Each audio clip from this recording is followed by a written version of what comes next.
Thank you so much. Thank you so much. Thank you guys. Ayan. Lapit naman na tayong mag-end. Have a kids? You have a kids? Yes, si Sonia. I have 2 children. Two girls. I have no boy. You married? Yes, I married for 23 years already. My youngest daughter is already 22. She's going to 23 this March. And my youngest is 20.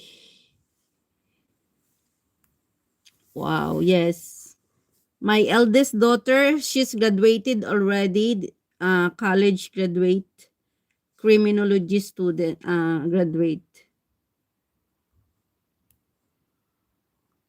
And my eldest, she's third year college now, tourism.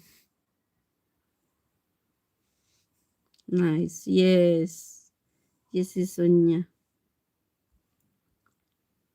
That's our obligation to our daughter or son.